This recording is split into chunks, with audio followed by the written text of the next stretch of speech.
No. Y entonces en estos cuatro aspectos y en estas cuatro partes en las que se desarrolla la enseñanza de la Iglesia Católica en el catecismo, encontramos amenazas que son propias y relativas a cada uno de estos aspectos. Entonces, en el primero tenemos el credo, nuestra fe, en qué creemos, ¿sí? Después, en la segunda parte, lo que celebramos, ¿sí? Los sacramentos, todo lo que tiene que ver con nuestra vivencia celebrativa y litúrgica. En la tercera parte, bueno, qué vivimos en los quehaceres, en las costumbres, en nuestra vida, en la moral. Y por último, ¿qué rezamos? Y entonces vamos a empezar con este primer aspecto, ¿sí? Con el credo. ¿Qué es lo que creemos? ¿Y cuáles son esas amenazas que tienen que ver y que afectan y que atentan contra lo que creemos?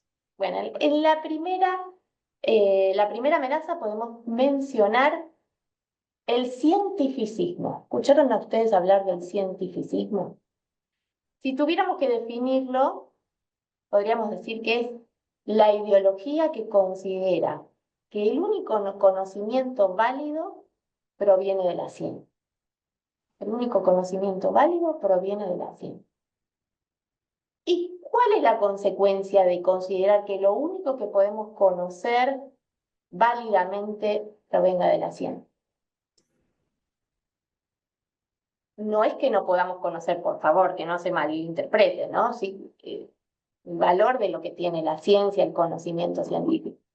Pero si solo nos quedamos con el conocimiento científico, empezamos a descartar otra fuente del conocimiento, otras maneras de conocer. Empezamos a descartar lo que tiene que ver con la revelación y con la fe, ¿sí? Porque si solamente lo que comprobamos tiene valor para nosotros, lo que podamos demostrar bueno, para los que estudiamos en la universidad la materia pensamiento científico, las hipótesis, la tesis y la demostración, aquello que no pueda pasar por ese proceso entonces queda descartado.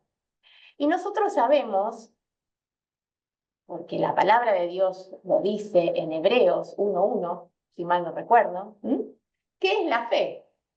11:1, perdón. ¿Qué es la fe? La certeza de los bienes que no se ven, la garantía de aquello que se espera. Entonces, si no lo puedo ver, no lo puedo palpar, no lo puedo comprobar empíricamente, ¿cómo puedo tener la certeza de ese conocimiento? Por lo que nosotros sabemos que es la realidad.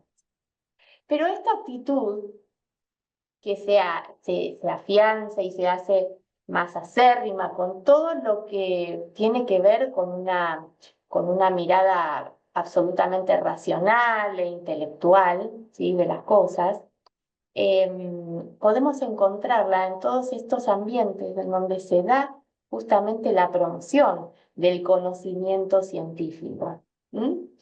Y empezamos a estudiar y a avanzar en la universidad y empezamos a mirar como con un poquito de desprecio aquellas actitudes piadosas, aquellas personas que ejercitan la piedad popular que conocemos. Y bueno, y la abuelita no pudo ir a la universidad y entonces reza el rosario. Y bueno, pero claro, ¿cómo se va a poner a leer estos libros de ciencia y de... No, bueno, con el rosario, sí, ella cree que eso todo lo resuelve y con esa fe ligada a esas prácticas piadosas solamente, ¿no? Entonces empezamos a mirar la fe como algo romántico, como algo histórico, como aquello que, bueno, al no tener una comprobación científica, entonces quedaría descartado de todo lo que podemos analizar y todo lo que podemos resolver solo con la razón, como si el rosario y la oración de tantas mujeres y varones piadosos no tuvieran verdadero poder para resolver miles de situaciones que la ciencia aún no encuentra cómo solucionar. Esto lo que sucede es que tiene un impacto muy grande en los jóvenes. Los jóvenes que terminan el secundario con una vivencia a veces de experiencias en colegios franciscanos, salesianos, donde hay toda una movida maravillosa, donde se comparte la fe y se comparten estas prácticas de campamentos, de fogones, y de repente, bueno, ahora pasamos a otro nivel que es la universidad. Entonces se ve toda esta vivencia, toda esta experiencia, ¿no?, de vida, este crecimiento y este conocimiento adquirido como algo desechable, como algo menor. Entonces empezamos a ubicarnos dentro de esta postura con una mirada hacia la revelación y la fe que la menosprecie. ¿Se entiende la amenaza? De esto bastante también. Escuchamos bastante en los medios de comunicación masivos, muchas personas muy instruidas, muy preparadas, ¿no? Y despreciando, sí, con algunos comentarios que nos duelen sobre todo lo que tiene que ver con aquello que no se pueda comprobar científicamente. Pero bueno, a esto también podemos responder que todo este iluminismo y todo lo que nace por ahí por el siglo XVIII también tiene un origen y tiene una intención, que es correr a Dios del lugar que le corresponde, correr a la fe y todo lo que tenga que ver con Dios como autoridad y como Señor y como centro de todas las cosas para empezar a poner al ser humano. Los grandes científicos no podemos reconocer que muchos de ellos eran creyentes. Si pensamos Newton, Galileo, y justamente su preocupación era, bueno, que sus teorías y demás no se contrapongan con eso que creían, ¿no? De buscar siempre esta conciliación de lo que ellos estaban investigando, descubriendo con la misma revelación y la misma fe que ellos tenían.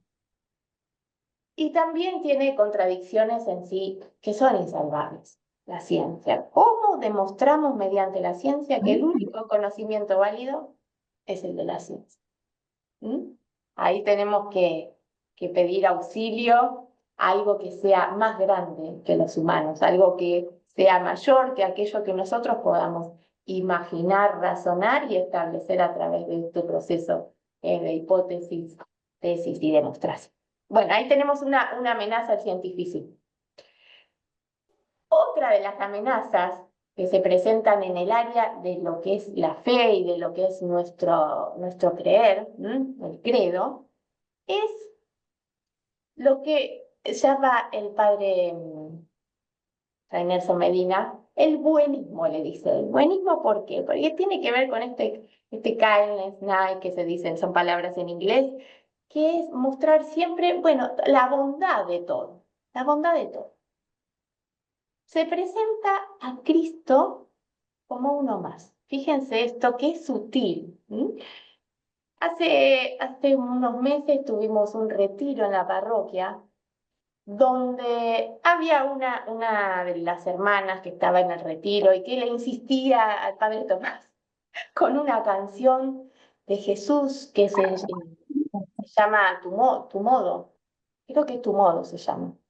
Una canción hermosa que habla del modo de Jesús, el modo de proceder, el modo tan humano que tenía él, ¿no?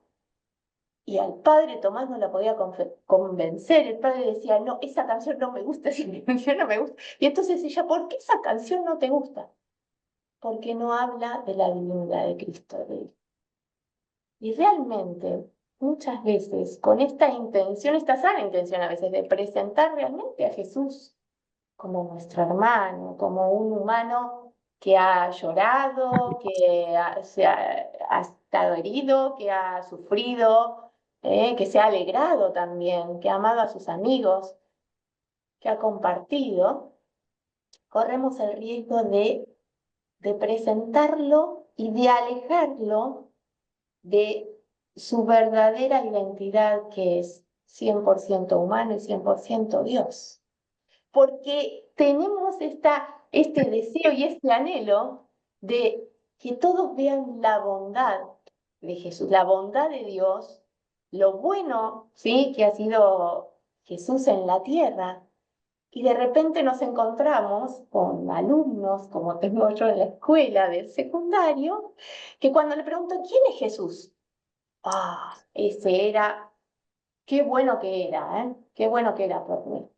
El hombre más humilde de la tierra, la verdad, compartía su bien, daba todo lo que tenía, acompañaba a la gente, pero esas cosas podría hacerlo cualquier ser humano. Lo esencial de Cristo, ninguno de mis alumnos, de los 35 que estaban, me lo podía decir, ¿sí? Por esta ideología de presentar el mensaje religioso con esta bondad, ¿no? Y con este objetivo que es, alcanza a ser buena persona. Cuando en realidad estamos llamados mucho más que eso, que es ser santos, ¿sí? Y en algo se parecen bastante, pero no es lo mismo. Porque todos los santos son buenas personas, pero no todas las buenas personas son santos, ¿sí? ¿Y cuál es la diferencia acá? La opción fundamental por Cristo.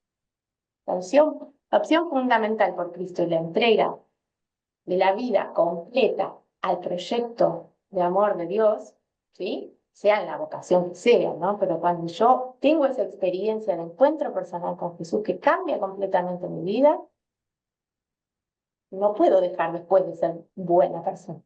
Pero no es solo ser buena persona la que me lleva a encontrarme con ese proyecto de Dios, ¿sí?, que me hace y me lleva, con auxilio de la gracia, a la santidad, ¿sí? Cuanto más lo dejo, más me acerco a ese proyecto del amor de Dios. Cuanto más trato de poner de mi humanidad, bueno, ahí, por lo menos en mi caso, ahí es cuando más meto la pata. En esta amenaza lo único que importa es ser tolerante, es ser amable, es que todo esté bien y todo sea mirado con ojos de bondad. Pero el riesgo, ¿sí?, es esto, es justamente no llegar a ser esa opción, no llegar a tener esa opción de vida fundamental que hace, ¿sí?, que yo pueda ser completamente en la tierra el proyecto, ¿sí?, del amor de Dios para todos los que me rodean. O sea, no se llega a concretar, porque quedamos en una especie de mediocridad, podríamos decir, ¿no? Porque lo bueno es más importante, o sea, la bondad y la tolerancia es más importante que una opción que hay que hacer en algún momento de la vida y es radical, ¿sí? No podemos ser cristianos a medias tintas, no podemos ser tibios, ¿eh? Con Jesús es a todo o nada. Y claro, pero ¿qué pasa? Entonces empiezan como algunos a tildarnos de fanáticos religiosos y violentos en algunos momentos, y entonces, bueno, ahí también es el peligro de querer acomodarnos, de querer mantener un bienestar, una tolerancia que en un punto nos lleva, ¿sí?, a renunciar implícitamente por lo que hemos elegido. No es lo mismo decir que Dios existe o que no existe. Tenemos que empezar a hacernos carne de ese dolor de Jesús en la cruz, a contemplar para poder entender, ¿sí?, lo radical de su entrega, para imitarla nosotros, ¿sí?, imitar ese amor que llegó hasta el extremo en la cruz, imitarlo, ¿sí?, en nuestra entrega que sea completa, ¿sí? Bien, vamos ahí todavía en el área del credo y de la fe, ¿sí? Sincretismo es la tercera amenaza y acá vienen todo tipo de confusiones. Acá es Es muy, muy, muy interesante cómo sin querer empezamos a caer en cuestiones que están completamente alejadas de nuestra verdadera fe católica, ¿sí? Tenemos y encontramos acá, para que puedan palparlo, ¿no? Y verlo concretamente, católicos que creen en la resurrección y en la reencarnación. Ah, no me van a decir que ustedes no conocen. Yo entro al aula y les pregunto, les vamos a hablar hoy del tema de la resurrección y de la reencarnación también, me dicen, porque yo soy católica, pero creo en la reencarnación, ¿sí? Encontramos católicos a los que les da lo mismo la meditación zen que los ejercicios espirituales de San Ignacio de Loyola. Encontramos católicos que nos empiezan a hablar de los ángeles y de que los humanos se vuelven ángeles y los ángeles se vuelven humanos, ¿no? Con una especie de confusión enorme. Y algunos católicos también, que empiezan a mencionar esta idea de que si uno entra en su propio ser y en las profundidades más hondas de su persona, entonces es como Dios, es Dios, ¿no? Un panteísmo. Y todo esto empieza a estar rodeándonos, ¿sí? Circundándonos. Y algunas confusiones son tan, pero tan sutiles que es difícil darse cuenta de este problema, porque de repente entramos a una librería y pedimos, a ver, ¿dónde está el área, el sector espiritualidad? Y de los 100 libros que aparecen ahí, 95 tienen que ver con la New Age, ¿sí? Tienen que ver con envía tu ángel, apropiate de tu destino, empoderate de tu persona y de tu bien. ¿Qué tienen las cartas para decir? ¿Sí? Una serie de cosas, la filosofía oculta de la religión oriental. Poco hay de nuestra enseñanza católica, de lo que habla el catecismo de nuestro credo. Y claro, es tanto que uno termina a veces como aturdido y no termina de identificar, bueno, qué forma parte de nuestra fe, qué no. Y entonces ahí pasamos de las velas, perdón, que me disculpen mis hermanas que hacen unas velas hermosas y que son, sí, estas son hechas con oración y son absolutamente pensadas para quienes tienen destino, como algo que proviene de nuestra fe, ¿sí? De nuestra fe orado y con una bendición desde su producción. Bueno, pero esa. Hay otro tipo de velas, ¿no? Que nos llevan, pasamos de las velas a los aromas, de los aromas a los chakras, de los chakras a la meditación trascendental, al karma y terminamos en que no sabemos dónde estamos parados. Si hay algo que le tenemos que agradecer siempre a nuestra fe, ¿m? Es el hecho de saber cuál es el norte, saber cuál es la verdad, saber en qué creemos, que está hermosísimamente contado acá en el catecismo. No hay medias tintas, no hay algo que, bueno, puede ser, me parece, pero no. Tenemos la enseñanza de la Iglesia Católica de manera maravillosa explicada en encíclicas, ¿no? Además del catecismo. Hay un montón por eso digo, tendríamos que profundizar tal vez el año que viene en todas estas cuestiones que tienen que ver con la New Age y con, bueno, una cultura que se impone. Más allá de que uno quiera o no quiera, estamos rodeados de mucho sincretismo. ¿De qué es el sincretismo? Bueno, cuando se mezcla y no sabemos qué es religioso, pero que pertenece a nuestra fe, de algo que pertenece a otro tipo de creencia, ¿sí? Y a veces que nos llevan de esta manera tan sutil a cuestiones que tienen que ver con adoración a ídolos, con este panteísmo, con cosas que nada tienen que ver con la fe que tenemos, con nuestra fe en Jesucristo, en Dios que es Padre, Hijo y Espíritu Santo. ¿Sí? Y, y bueno, también hay que reconocer, yo he visto, he padecido algunos sacerdotes con los que amamos a nuestros hermanos sacerdotes, ¿no? Pero un poco desorientados en estos temas, ¿sí? Algunos con la promoción de los temas de enneagramas, de la numerología, no he visto en algún retiro con algún lo digo, necesitamos las cosas claras, necesitamos que la enseñanza y nuestra fe cristiana, católica, esté sumamente clara para que no se tergiverse con todas estas cuestiones que son lindas, ¿no? El tema de pero los ángeles no como enseña nuestra fe, como estos seres espirituales, estas criaturas de Dios que también tienen una vocación, un sentido, ¿sí? Su existencia, fueron creadas, fueron pensadas por Dios, pero dista mucho de lo que podemos llegar a encontrar en tantas cosas y ferias que andan sueltas y dando vueltas por ahí.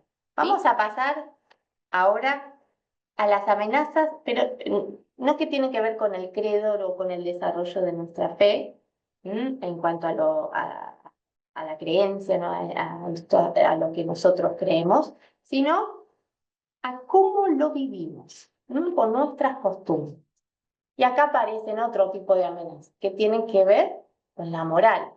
Uy, acá terriblemente atacada nuestra fe, pero no es atacada de una manera explícita y con él, sino cuando uno se encuentra en una conversación, incluso en ambientes religiosos, y nos encontramos con personas que, bueno, no menciones la palabra pecado, ¿sí? Acá, en este grupo, en esta escuela, en esta comunidad, la palabra pecado no se dice. Los seres humanos cometemos errores, nos equivocamos, ¿sí? Pero la palabra pecado no se pronuncia. Como si, negando la palabra, pudiéramos negar su realidad, su esencia. Pecado existe y es clarísimo. Es clarísimo y necesitamos del Espíritu Santo para que también nos dé conciencia del pecado.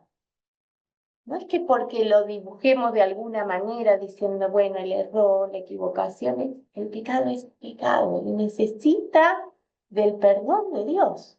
Porque si no terminamos de tener conciencia de nuestra naturaleza pecadora, tampoco vamos a sentir esta necesidad de salvación y de redención que solamente viene de Dios. ¿Sí? No podemos negar su realidad. Algunos dicen, bueno, pero si vos decís la palabra pecado, estás traumando a la gente. Bueno, también es cierto que dentro de lo que es la historia, ¿sí? Y se ha utilizado esta palabra con una connotación de hostigamiento, ¿no? Y de poniendo siempre el énfasis en el castigo, más que en el amor de Dios, ¿sí? Esto no podemos desconocer. Pero a veces vamos pasando de un extremo a otro, en donde ahora pareciera que nada es pecado. Y que, y que caemos en este tipo de relativismo, como decía Marcelo hace un ratito, ¿no? El relativismo moral. Y bueno, pero para mí lo que es pecado, para Ceci por ahí no es pecado. O sea, lo que para mí está bien y para ella puede no estar bien, o para lo que ella está bien, para mí puede ser que no esté. ¿Y qué es lo bueno y qué es lo malo? Si lo bueno y lo malo empieza a depender de cada persona y de cada ser humano, vamos a estar en un gran problema. ¿A quién le corresponde establecer el bien y el mal? ¿Qué nos dice la palabra de Dios? El árbol del conocimiento del bien y el mal está reservado a Dios. El que establece lo bueno y lo malo, el bien y el mal, es Dios, no los humanos. Y nos cuesta porque nosotros siempre tenemos que aparecer como protagonistas de nuestra vida, de las cosas que suceden en la sociedad, de todo lo que acontece. Bueno, pero yo tengo que tengo que pensar, tengo que analizar y tengo que tomar partido, Y pareciera que Dios no estuviera en el lugar que le corresponde, en el lugar de Dios. No, pero a mí me parece, ¿cómo juzgamos lo que sucede, lo que acontece? ¿Según nosotros mismos o según la justicia de Dios? La justicia o lo establecido por Dios como bueno y como malo. Acá empieza a aparecer el tema de los grupos, ¿sí? Bueno, este pensamiento recurrente, ¿no? Sea, como esta persecución y no, porque no podemos estar pensando que todo es malo y todo que, bueno, y que va a ser todo imperdonable y que todo va a ser un trauma y un drama, y, bueno, pero no podemos caer por eso en este relativismo que nos lleva a no juzgar. Bueno, parece que hoy en día, si uno juzga, ¿m? Está haciendo algo mal, porque hoy no se puede juzgar, a nadie se puede juzgar. Ahora, si si nos ponemos a pensar y nos detenemos en lo que es el juicio es un ejercicio de pensamiento, que con la luz de la razón podemos discernir una situación. Entonces ahí la confusión viene en cuanto a que no es que no tengamos que juzgar, sino en que lo que no tenemos que hacer y lo que Dios no quiere que hagamos es condenar. Condenar. ¿Por qué? Porque Dios mismo vino a salvar, a buscar todo lo que estaba perdido. Él mismo, yo no vine a condenar, vine a salvar. Entonces, lo que, lo que no tendríamos que hacer, no tenemos que hacer es condenar, pero sí podemos emitir este juicio de valor según lo establecido por Dios como bueno. Para eso hay que conocerlo a Dios, hay que conocer sus enseñanzas, hay que profundizar en los mandamientos. La verdad que cómo están desarrollados cada uno de los mandamientos acá en este capítulo, ¿no? De lo que es la vida moral en el Catecismo de la Iglesia Católica es maravilloso. Nos vamos a encontrar con una riqueza que yo cuando lo estaba estudiando no imaginaba que iba a encontrar algo tan rico de cada uno de los mandamientos como propuesta de vida moral por el mismo Dios. Pero bueno, empiezan a aparecer estas amenazas, ¿no? Y ciertas conductas o ciertas, a ver, como manipulaciones de información, que incluso hasta la misma prensa.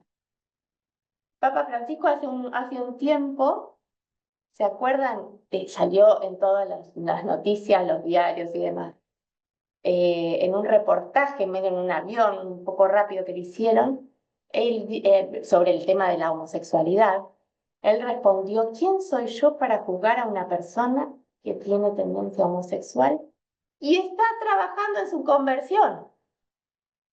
Esa última parte no la leí en ninguno de los diarios, ni de las noticias, ni en internet. En ningún lado salió esa última parte. Lo que salía era: ¿quién soy yo para juzgar a una persona que tiene tendencia homosexual? Y falta la parte y está trabajando en su conversión. Eso fue lo que dijo él. ¿Sí? Entonces parece que aparecieran algunos pecados con corona.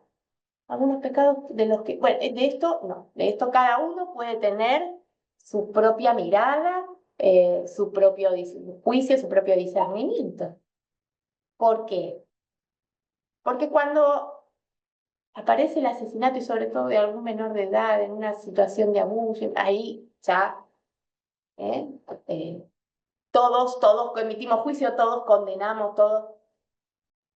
Cuando aparece algún caso de corrupción, de malversación de fondos, de cuestiones públicas en donde una población espera del Estado, eh, bueno, recursos, la cobertura de las necesidades básicas, la promoción eh, de los derechos humanos principales, también. Bien, ¿no? Juicio y condena para todo este tipo de pecados. Y ahora cuando aparece algún tipo de pecado sexual, parece que ahí todos, ¿no? Levantamos la mano y decimos: ay, no, bueno, pero Depende porque esa situación, ¿no? Adulterio, a ver, no, hay que ponerse en el lugar, hay que ver cuáles eran las circunstancias, hay como que no nos animamos a decir, según Dios, esta situación, según la enseñanza de la iglesia, según la palabra tan rica en el Génesis, cuando nos habla del varón y de la mujer y de lo que Dios pensó desde toda la eternidad para el género humano. No, porque empiezan a inundarnos algunas ideologías con las que no queremos entrar a lidiar en la modernidad hoy en día, ¿sí?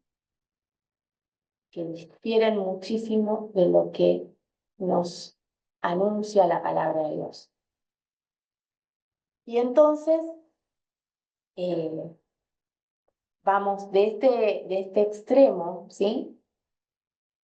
De no condenar a no emitir ningún juicio, ningún discernimiento según la palabra y el proyecto de Dios para la humanidad. Acá tenemos que tener muy claras las cosas, porque lo que está mal, está mal. No lo podemos disfrazar de nada. Y muchas veces, o por lo menos a mí me pasa, ¿no? La escuela, de ver que hay alumnos, hay personas que están buscando esa moral establecida por Dios, ¿sí? ¿Qué es lo que Dios quiere de esta situación? ¿Qué es el bien? ¿Qué es el mal acá en esta situación puntual y determinada? Porque si dejamos un laissez-faire eterno, perdemos la orientación, perdemos la vocación, perdemos nuestra vida en este relativismo y en que todo está bien y que nadie juzga nada. Cuando hay algo que está mal, realmente está. Pero no para condenar, porque ¿qué nos enseña San Agustín? Odiar el pecado, pero amar al pecador. Y ahí es lo que cuesta tanto, y nos cuesta tanto como humanidad separar el pecado de la persona. Porque parece que si odiamos el pecado estamos odiando a la persona cuando no es así. Por eso la actitud de amor y de misericordia hacia el humano, hacia lo sagrado que es cada corazón y cada persona. Tiene que notarse en cada uno de nuestros actos, en nuestras palabras, pero no para caer en este relativismo y en que está todo bien y en que todo es bueno, sino para ayudar en la obra de Dios, la obra que Dios está haciendo en esa persona, para hacer un norte claro, un saber, bueno, ¿y Dios qué dice de esto? Amén. Otra amenaza que tiene que ver con nuestra vida, con el quehacer, con la moral, con el día a día, podríamos decir, ¿no? Con las costumbres, con lo que vivimos. El amor es suficiente.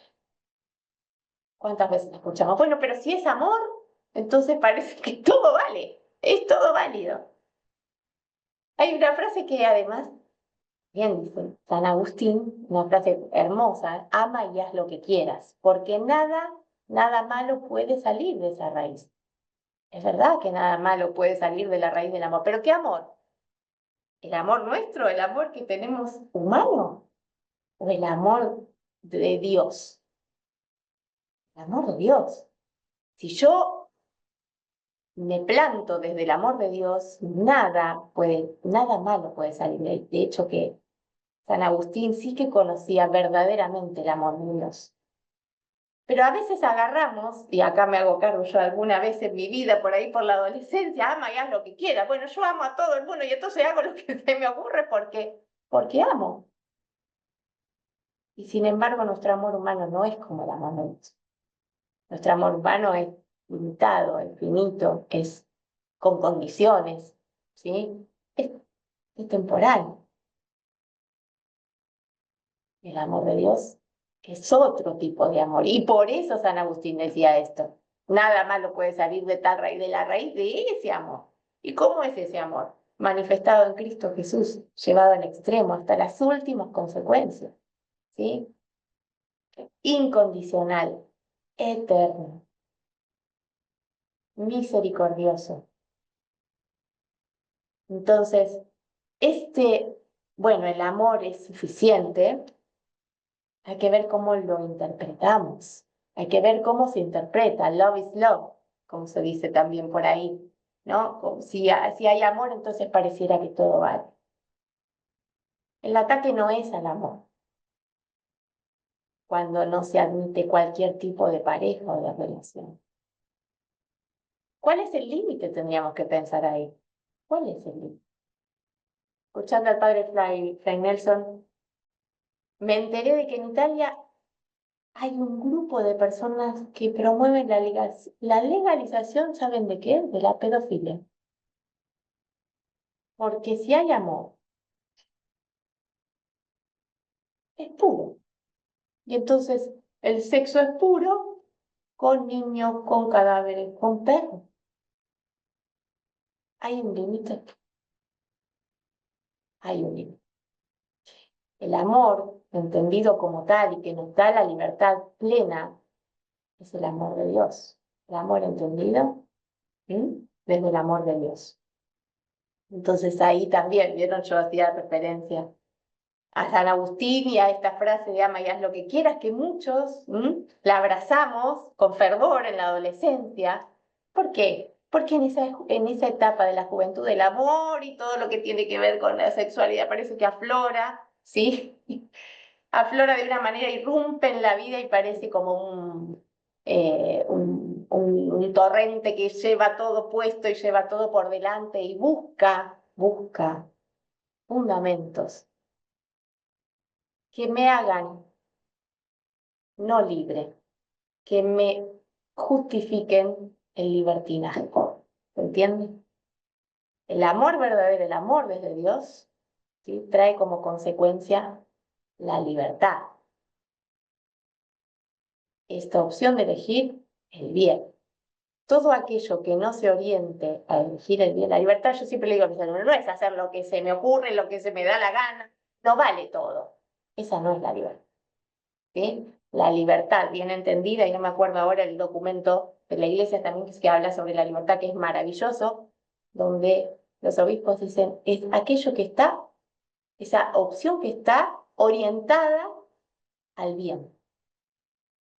Todo acto que se ejerce con libertad tiene que estar orientado al bien de la persona, al bien de ese proyecto y ese designio de Dios para mí y para la humanidad toda. ¿Mm?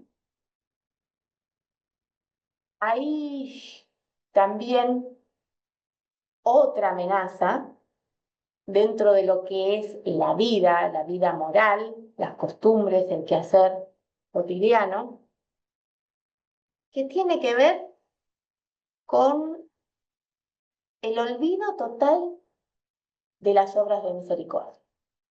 Olvido total de las obras de misericordia espirituales. Ojo, ahí está el tema. Espiritual.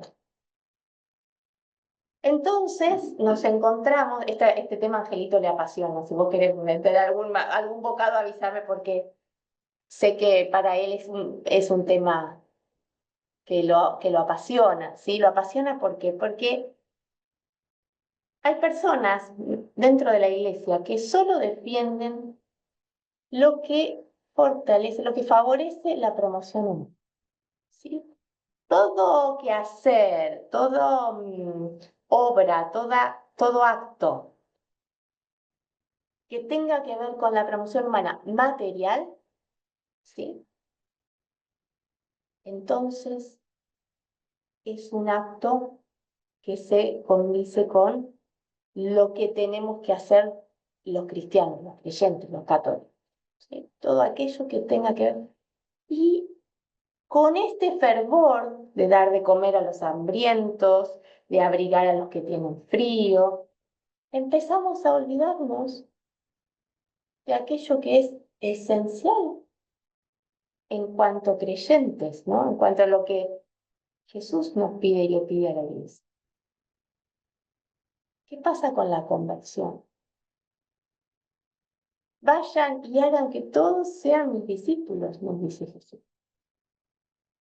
Que es muchísimo más de cubrir las necesidades básicas y de promover humanamente a cada persona, que es fantástico, es maravilloso y no podemos dejar de hacerlo. Podemos dejar de hacerlo. Pero una amenaza muy grande es creer que solamente con eso,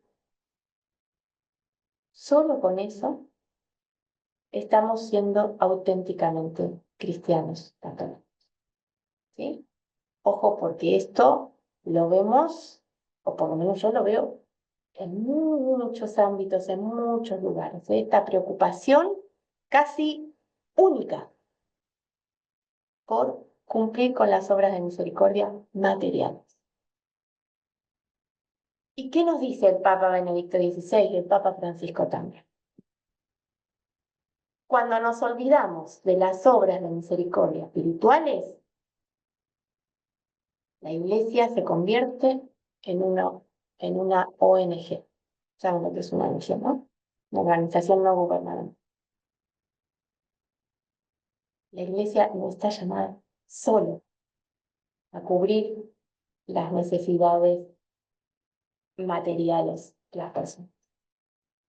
Tenemos una responsabilidad muchísimo más grande, que es dar a conocer la buena noticia de la salvación de Cristo a toda la humanidad. Por supuesto que no podemos pasar por alguien que tenga hambre, no alimentarlo, que tenga frío y no darle mi abrigo. Pero no es solo eso, es muchísimo más que muchísimo. Lo grandioso de la Iglesia es que existe para evangelizar, dice Pablo VI en Evangelium Islamis. Entonces, no podemos conformarnos con un ambiente sano, a veces que encontramos con un lugar apacible, con pasar lindos momentos y cobijar dentro de la parroquia, dentro de la comunidad, dentro de la escuela, a aquellos que se acerquen. Tenemos que propiciar ese encuentro personal con Jesús que cambia la vida. Tenemos que propiciar esa opción fundamental de la que hablamos, que es propia y única de nuestra fe. Tenemos que propiciar el arrepentimiento del pecado. Tenemos que propiciar el bautismo en el Espíritu, renovación carismática católica, que trae como consecuencia esta vivencia de la fe. Este poder decir Jesucristo es el Señor, porque me lo revela el Espíritu Santo. Fíjense cuánto tenemos por hacer, cuánta es la responsabilidad, cuál es el pedido y el mandamiento de Jesús, el mandamiento como pedido, como seguidores, como discípulos. Esta misión que no tiene que ver, uno cuando piensa en misionar, y los grupos misioneros muchas veces quedan sujetos únicamente a esta promoción o esta satisfacción de necesidades materiales. Cuando la salvación es la buena noticia que tenemos que anunciar en todo tiempo. Amén. Vamos a pasar al área celebrativa. Cuando celebramos, ¿sí?, los sacramentos, ¿cuáles son las amenazas que aparecen? ¿Estamos bien de tiempo? Ya son las 9, perdón. Bueno, vamos a ir medio rapidito. 9:30. Ah, bueno, sí, bueno, pero vamos a dejar un tiempito para las preguntas también, para un compartir. Entonces, amenazas en cuanto a la celebración de la fe, a lo celebrativo, a los sacramentos. Una de las amenazas frecuentes es, bueno, la Eucaristía es un derecho, ¿sí? Pasamos de concebirla en algún tiempo como la obligación, hay que ir a misa, la Eucaristía como una obligación, como un peso, a concebirla como, bueno, es un derecho, y entonces como derecho, todos tenemos que, no hay que discriminar, no hay que discriminar, porque si no también ahí hay un problema. ¿Mm? Acá tiene una doble mirada, la mirada del laico, ¿sí? Que si es mi derecho, entonces vamos a discutir siempre, bueno, si yo tengo el derecho, tengo que recibirla, ¿no? Y entonces, si tengo derecho, ¿quién me va a privar de ese derecho? ¿Y por qué? ¿Y con qué fundamento se me va a privar a mí como laico de ese derecho? ¿Con qué? ¿Por qué los divorciados vueltos a casar? Pues, como aparecen un montón de discusiones sobre temas que la Iglesia ha enseñado de manera maravillosa, ha explicado. Papa Juan Pablo II en la Iglesia de Eucaristía, una encíclica muy linda. Y desde el punto de vista del sacerdote, ¿m? Cuando se empieza a concebir esto dicho por Fray Nelson Medina, cuando el sacerdote comienza a celebrar su misa. Ya no es la misa de la fe del Señor, ¿sí? Ya es, se apropia del sacramento de la Eucaristía. Entonces, ¿cuáles empiezan a ser los peligros ahí? Bueno, hay sacerdotes que empiezan a convertirse en los protagonistas en los protagonistas de la Eucaristía. Ellos tienen su propia liturgia incluso, ¿sí?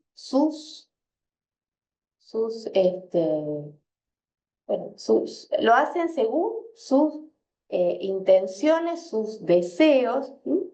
¿Y qué es lo que se va perdiendo acá? La misma esencia del sacramento. ¿Quién es el protagonista del sacramento de la Eucaristía?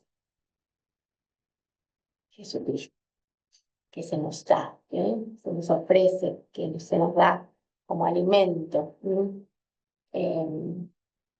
Otra de las amenazas que tienen que ver con lo celebrativo es el igualitarismo. El igualitarismo que viene, o podríamos decir que es la ideología política y social que tiene raíces en los principios socialistas también del siglo XVIII, en la Revolución Francesa, y se va desarrollando como el comunismo. Bueno, somos todos iguales, todos los mismos roles, toda la misma jerarquía, todos, no somos todos iguales. Y acá empieza a darse una discusión sobre el tema, bueno, de las mujeres en la iglesia, y parece que se malinterpreta hasta el texto del Génesis, en donde se habla de que Dios sacó del costado a la mujer. No, pero de la costilla, entonces primero, entonces nosotros venimos a ser como de segunda categoría. ¿No? Esta ideología, esta mentalidad de esta igualdad, que no, igualdad no es ser todos absolutamente iguales, somos todos bien distintos, gracias a Dios, y con eso nos enriquecemos, cada uno con los roles, con las funciones que nos son propias, incluso dentro de la celebración del misterio cristiano, incluso dentro, ¿sí?, de la liturgia. Entonces, las mujeres sacerdotisas, y empieza la discusión, que sí, que no, también es un tema que nuestra Madre Iglesia ha desarrollado de manera muy concreta, ¿no? Y muy profunda. Otro de los riesgos de la liturgia también con este igualitarismo, ¿no? Es, bueno, cómo es algunos sacerdotes que hasta llegan a comunión, cómo se dispensa el sacramento de la Eucaristía. Y hay también algunos riesgos, de algunas amenazas que se corren en cuanto a la celebración del misterio vivo. Y por último llegamos a la oración, la última parte del Catecismo de la Iglesia Católica que se aboca a la oración cristiana. Y acá la amenaza es terrible, terrible, y en todos los ámbitos ahora se van a reír conmigo y se van a acordar de muchas cuestiones que pasan tan cerca, y uno dice, ay, pero me parece que esto no se condice con la enseñanza de la Iglesia. ¿Escucharon alguna vez hablar de la palabra mindfulness? Sí, cómo no, si está re de moda, es más, hasta estoy haciendo cursos, porque donde yo trabajo en la escuela, nos promueven unos cursos que tienen que ver con mindfulness. ¿Qué es mindfulness?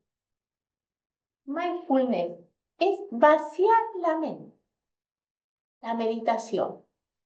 Y acá estamos en problemas, ¿eh? Porque la meditación, la oración cristiana y la meditación como una forma de oración cristiana no tiene nada que ver con la propuesta, ¿sí? De este mindfulness, este vaciamiento, ¿sí? Los católicos, a veces, algunos creen que la meditación es, bueno, y acá está la amenaza, hacer silencio, tener la mente en blanco, respirar pausadamente, tomar conciencia del entorno. ¿Qué es eso? Yo lo escuché en algunas cosas yo, pero no en la meditación, en la oración cristiana. ¿Qué es para nosotros, católicos, la meditación, la oración de meditación? La meditación católica es la lectio divina. La lectio divina. No hay meditación si no hay palabra de Dios para nosotros.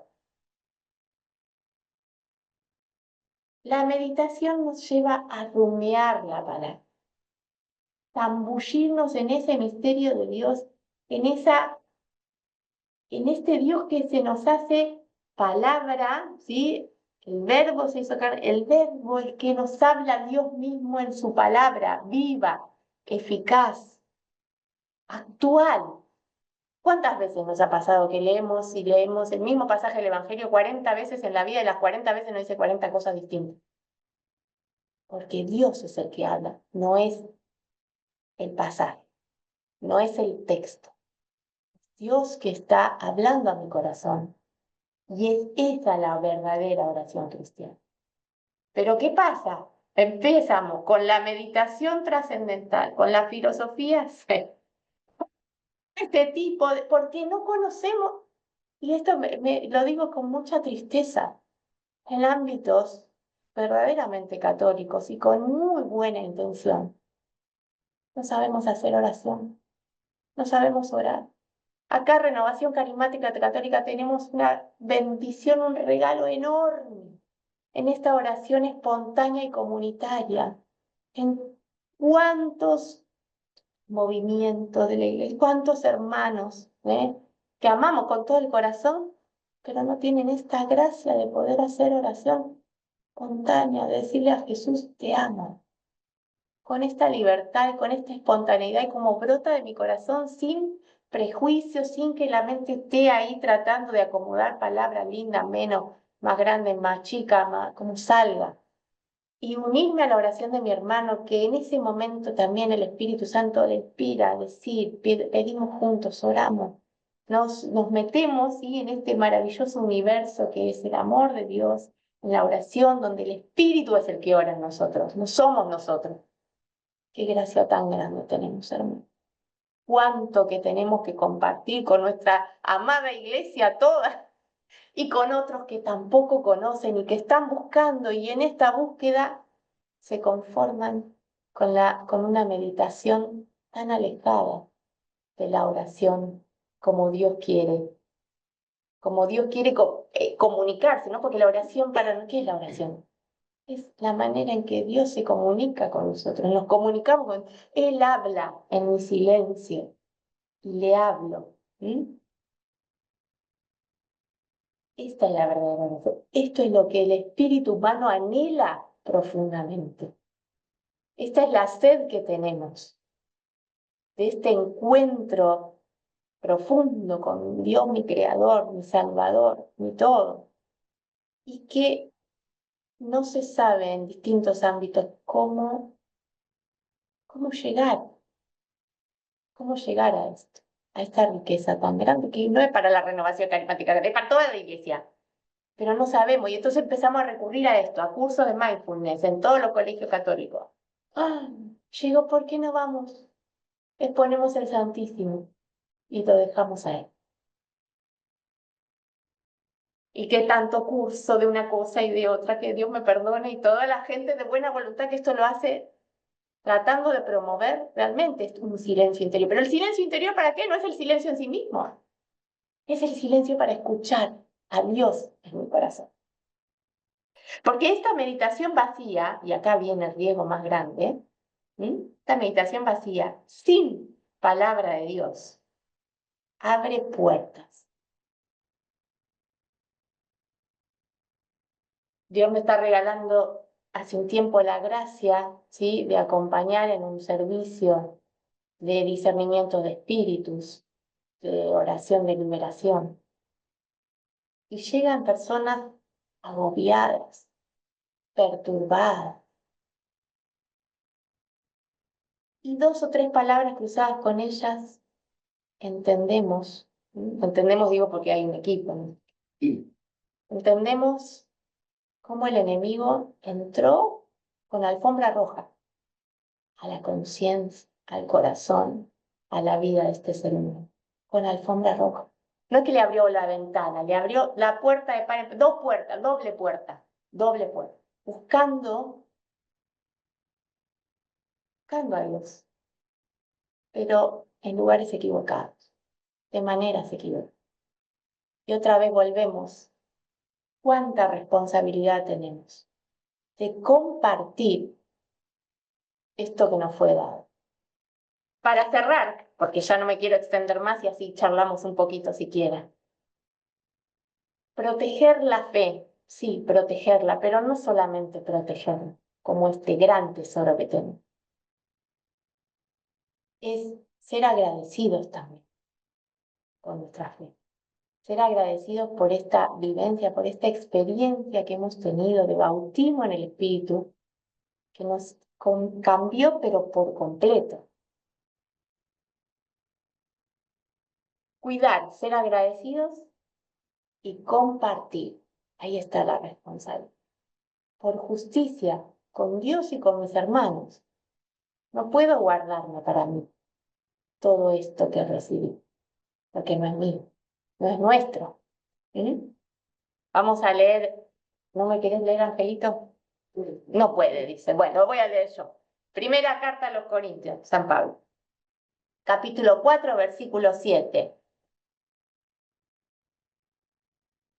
¿Y qué tenés que Dios no te haya dado? Y si Él te lo dio, ¿por qué presumís? Como si te hubieras conseguido, como si lo hubieras conseguido por mí. Que este pequeño versículo número 7, Corintios, primera carta a los Corintios, capítulo 4, nos quede dando vueltas en la conciencia, en la mente, en el corazón, pero con este sentir de tenemos que compartir, porque lo que tenemos no es porque lo ganamos, sino porque nos fue dado, ¿sí? Porque es un regalo inmenso que no somos dignos de recibir, pero Dios en su infinita generosidad, en estos detalles que tiene el Señor con nosotros, ha querido que lo vivamos. ¿Qué tenemos entonces que no hayamos recibido? Esto que recibimos tenemos la responsabilidad de compartir. Amén. Gloria a Dios. Evidentemente es demasiado tema para una clase. Me doy cuenta ahora cuando dijo las 4 partes, hay mucho tema. Entonces lo que hizo Teresa fue resumir un poco. Pero hay que profundizar todo esto. Porque nosotros nos caemos sin darnos cuenta en los errores que cae toda la gente. Y resulta que como todos se equivocan, bueno, yo también. Pero no me doy cuenta que estoy equivocado. ¿Por qué no me doy cuenta que estoy equivocado? Porque todos lo hacen. Un ejemplo chiquitito. ¿Quién de ustedes no habla de energía? Las energías que recibo, todo es energía en la vida. Y la palabra energía viene de la New Age para reemplazar una palabra católica. Entonces, ¿cuál es la palabra católica? Gracia. En vez de decir la gracia, dicen la energía. Y nosotros, sin querer queriendo, empleamos también la palabra energía. Y cada vez la energía es más grande y la gracia ni se habla. Así como este es un ejemplo chiquito, ¿no? Así hay montones de cosas que nos vamos contagiando sin darnos cuenta.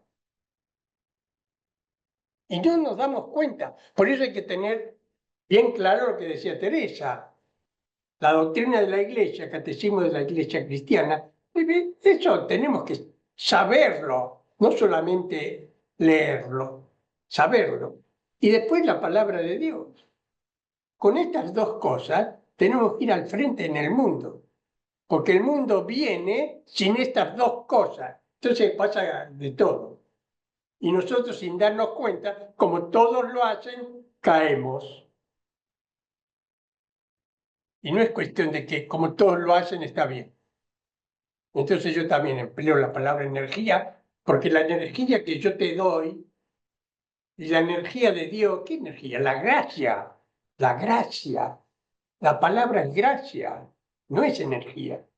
Pero bueno, la New Age tiene esas cosas que va metiendo sin darnos cuenta y después no las puede sacar nada. Muy bien.